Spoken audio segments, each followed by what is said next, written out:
Hello all. ఈరోజు ఈ వీడియోలో సైన్స్ అండ్ టెక్నాలజీ, ఎన్విరాన్మెంట్ అలాగే ఎకాలజీ టాపిక్స్లో భాగంగా ఇంపార్టెంట్ కరెంట్ అఫైర్స్ని అయితే చూద్దాము. ఆల్రెడీ దీనికి సంబంధించి ప్రీవియస్ వీడియోస్ అయితే ఛానల్లో అప్లోడ్ చేయడం జరిగింది. సో వాటికి సంబంధించిన లింక్స్ అనేది కింద డిస్క్రిప్షన్ బాక్స్లో అయితే ఇవ్వడం జరుగుతుంది. సో ఈ వీడియోలో ఫస్ట్ క్వశ్చన్ వచ్చేసి state of cryosphere 2023 2 degrees is too hot high report అనేది ఎవరు విడుదల చేస్తారు? దీనికి కరెక్ట్ ఆన్సర్ వచ్చేసి ఇంటర్నేషనల్ క్రయోస్పియర్ క్లైమేట్ ఇనిషియేటివ్ అనేది ఈ 2 degrees is two high report అనేది రిలీజ్ చేయడం జరుగుతుంది. అసలు ఈ క్రయోస్పియర్ అంటే ఏంటి అని అంటే మనకు ప్లానెట్ మొత్తం పైన ఎక్కడైతే ఫ్రోజన్ పార్ట్ ఆఫ్ వాటర్ ఏదైతే ఉంటుందో దాన్ని క్రయోస్పియర్ అని చెప్పి పిలవడం జరుగుతుంది. సో ఈ రిపోర్ట్లో ఈ క్రయోస్పియర్ని రక్షించడం ఎంతో ఇంపార్టెంట్ అని చెప్పేసి మేజర్గా ఫైండింగ్స్ని అయితే ఈ రిపోర్ట్లో మెన్షన్ చేయడం జరిగింది. అలాగే ఈ క్రయోస్పియర్ ఎందుకు అంత ఇంపార్టెంట్ అని అంటే ఈ క్రయోస్పియర్ అనేది మన భూమి యొక్క టెంపరేచర్ని రెగ్యులేట్ చేస్తూ ఉంటుంది. అలాగే దీని కింద చాలా అమౌంట్ ఆఫ్ కార్బన్ అనేది స్టోర్ అయి ఉంటుంది. ఒకవేళ ఈ క్రయోస్పియర్ అనేది కరిగిపోతే ఈ కార్బన్ అంతా కూడా వాతావరణంలోకి రిలీజ్ అయ్యి దీనివల్ల గ్లోబల్ వార్మింగ్ అనేది అయితే జరగటానికి కూడా ఛాన్సెస్ అనేవి ఉన్నాయి. నెక్స్ట్ వచ్చి వాటర్ అవైలబిలిటీ అనేది ఈ క్రయోస్పియర్లో చాలా ఎక్కువగా ఉంది. నెక్స్ట్ క్వశ్చన్ COP29 ఏ దేశంలో జరగనుంది? సో దీనికి కరెక్ట్ ఆన్సర్ వచ్చేసి 2024 సంవత్సరంలో అజర్బైజాన్లో అయితే ఈ COP29 conference of the parties 29th meeting అనేది జరగనుంది. సో ఈ COP29 ఈ కాన్ఫరెన్స్ ఆఫ్ ద పార్టీస్ 29 అనేది united nation framework convention on climate చేంజ్కి సంబంధించినటువంటి కాన్ఫరెన్స్ ఆఫ్ పార్టీ, అంటే ఇది ఒక యాన్యువల్ మీటింగ్. ఆల్రెడీ COP28 అనేది యునైటెడ్ అరబ్ ఎమిరేట్స్లో ఉన్నటువంటి దుబాయ్ నగరంలో 2023 సంవత్సరంలో కాన్ఫరెన్స్ ఆఫ్ ద పార్టీస్ 28 అనేది అయితే జరిగింది. అలాగే 2025 సంవత్సరంలో COP30ను బ్రెజిల్ దేశంలో అయితే నిర్వహించనున్నారు. అలాగే ఈ COP28లో కూడా భారతదేశము COP33 అంటే 2028 సంవత్సరంలో జరిగే COP33ని భారతదేశంలో అయితే జరపాలి అని చెప్పేసి ప్రపోజల్ని అయితే పెట్టడం జరిగింది. Next question loss and damage ఫండ్ను ఏ కాప్ సదస్సులో ప్రకటించారు?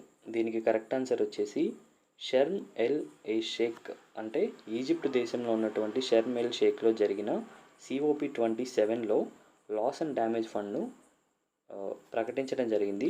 దీన్ని అడాప్ట్ చేసుకున్న COP వచ్చేసి COP28లో అయితే దీన్ని అడాప్ట్ చేసుకోవడం జరిగింది.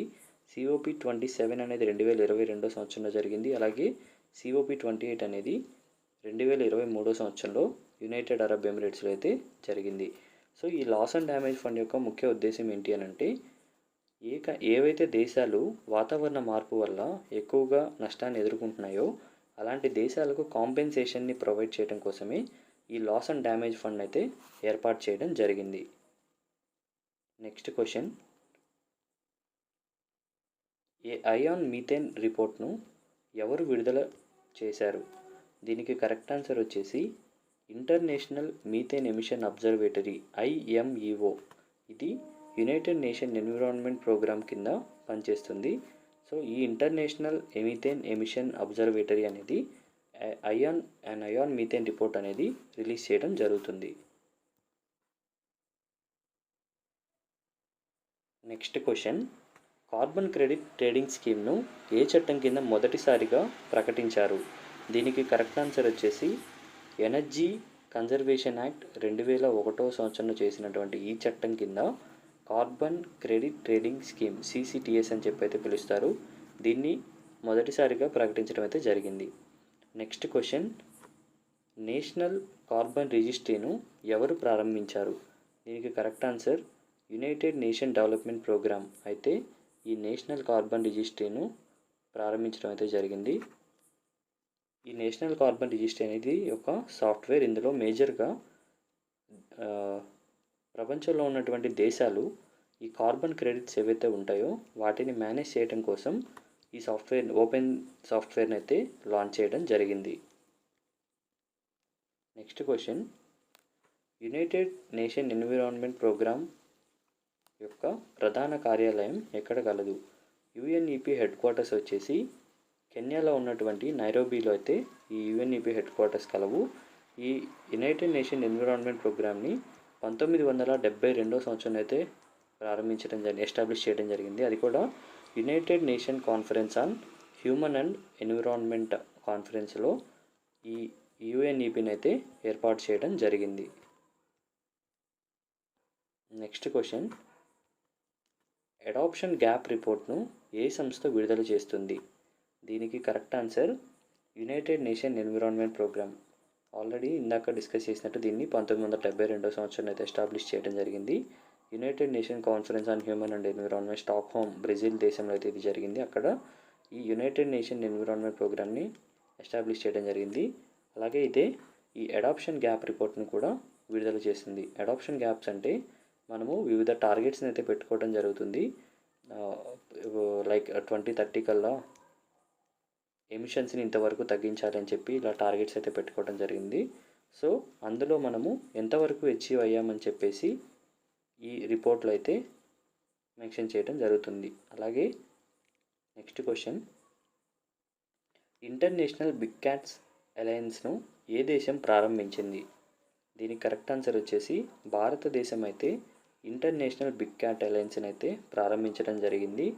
ఇది మేజర్గా 7 బిగ్ క్యాట్స్ని పరిరక్షించడం కోసం. ఆ 7 ఏంటి అని అంటే tiger, lion, leopard, snow leopard, cheetah, jaguar, puma, వీటన్నిటిని రక్షించడం కోసం ఈ ఇంటర్నేషనల్ బిగ్ క్యాట్ అలయన్స్ని అయితే తీసుకురావడం జరిగింది. Next question, national tiger conservation అథారిటీను ఏ చట్టం పరిధిలో ఏర్పాటు చేశారు?